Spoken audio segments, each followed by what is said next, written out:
हाँ जी, हम जिस काम के लिए यहाँ आए थे वो काम जो है वो संपूर्ण हुआ है।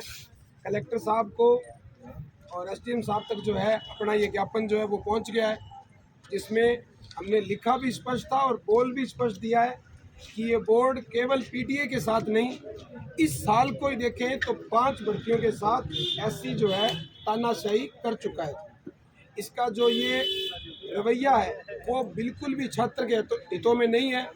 हो सकता है कि ये अपनी मर्जी से कुछ गिने चुने लोगों को फायदा पहुंचाना चाहते हैं, इसीलिए जो बिल्कुल नॉर्मल सवाल थे उन्हीं के उत्तर विवादित हैं। जो मुश्किल प्रश्न थे उनको छेड़ा तक नहीं गया है।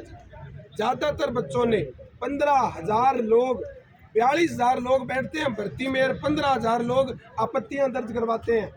तो ये अपने आप में ये क्लियर मैसेज है कि कहीं ना कहीं गड़बड़ है, और ये गड़बड़ जो है चेयरमैन के रवैये में या पूरे बोर्ड के पैटर्न में कहीं भी खामी रही हो, उसका भुगतान जो है वो उन्हीं को करना पड़ेगा। हम पढ़ाई करें कि लड़ाई करें जी, इतनी मुश्किल से 5-5 साल में एक भर्ती आती है जी, और वो भर्ती जब ऐसे विवादों के भेंट चढ़ जाती है तो उस बच्चे पे उसके माँ बाप पे क्या बीतती है ये आपसे कोई छुपी हुई चीज़ नहीं है जी। एक नौकरी एक पूरे परिवार की जो है वो ज़िंदगी बदल सकती है, आने वाली पीढ़ियों को ठीक कर सकती है।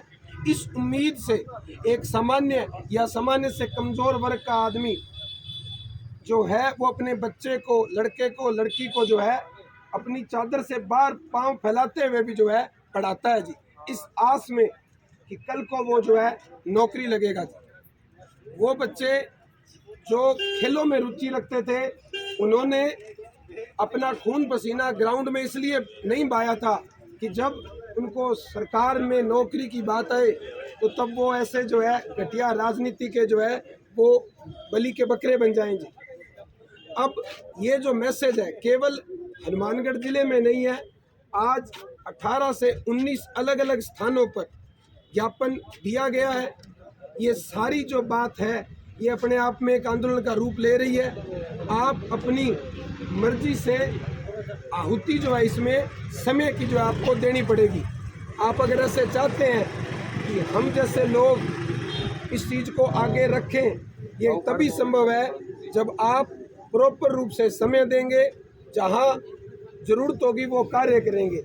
ये आपकी जो है वो भलाई के लिए है। बहुत सारे लोग इसमें जो सामने आपको खड़े नज़र आ रहे हैं उनका पीटीआई से कोई वास्ता नहीं है, फिर भी वो इस धूप में आपके साथ आए हैं बिना किसी लालच के। ये भीड़ पैसे लेकर इकट्ठा नहीं की गई है जी, अपनी मर्जी से लोग पहुंचे हैं। और अगर ये लोग चाहें, चाहे ये संख्या 100 है चाहे 150 है, ये केवल संकेत मात्र है, एक इशारा मात्र है। अगर बोर्ड समझ सकता है, समझदार है, हालांकि नहीं है वो, फिर भी अगर उनमें से एक आधा भी कोई समझदार है तो ये बात सुन ले कि बहुत दिन तक जो है ये रवैया नहीं चलेगा। आपने धांधली की कंप्यूटर निदेशक में चल गई होगी, आपने धांधली की थी एलएसए में, वो चल गई होगी जयन में, पर आपने इस बार पंगा पीटीआई से लिया है जी। शारीरिक शिक्षक है, इनका दिमाग पहले से ही अलग प्रकार का होता है। ये खेलना भी जानता है और ये खेल बिगाड़ना भी जानता है जी। तो आप लोगों से केवल इतना अनुरोध है कि एक तो आप सकारात्मक रहें, कहीं कोई दिक्कत नहीं आएगी। रिजल्ट जो आएगा उससे पहले इनका निस्तारण होगा, और अगर ये अपनी इस नीति को जारी रखते हुए अगर रिजल्ट जारी भी कर देते हैं तब भी जो है इसका उतना ही विरोध होगा। हम केवल हनुमानगढ़ तक सीमित नहीं रहेंगे।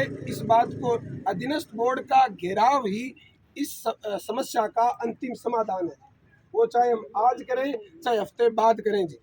इसमें अपनी अपनी राय, जो चीज़ें जो अपने जो ग्रुप बने हुए हैं उन पे हम आराम से इस पे विस्तार पे चर्चा कर लेंगे कि जयपुर जो है कब जाना है, कैसे जाना है, किस तरीके से पहुंचना है।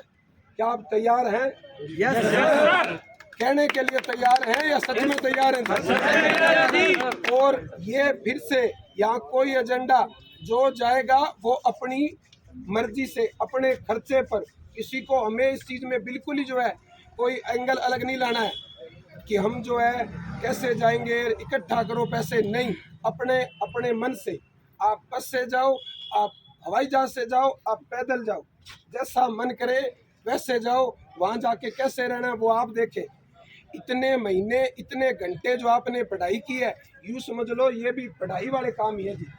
ये उसी का ही एक हिस्सा है। वो सारा पढ़ा लिखा जो है वो गायब हो रहा है। अगर और किसी ने अगर पहले पहल कर ली होती तो शायद हम जो है इतना भुगत नहीं हो रहे होते। अब हम इसलिए भुगत रहे हैं कि हमें शुरुआत करनी है। एक बार को ये मुश्किल लगेगा, लेकिन यकीन मानिए नाम होगा, नाम अमर होगा। जिंदगी हर किसी को हीरो बनने का मौका देती है और ये मौका आपके सामने है। धन्यवाद।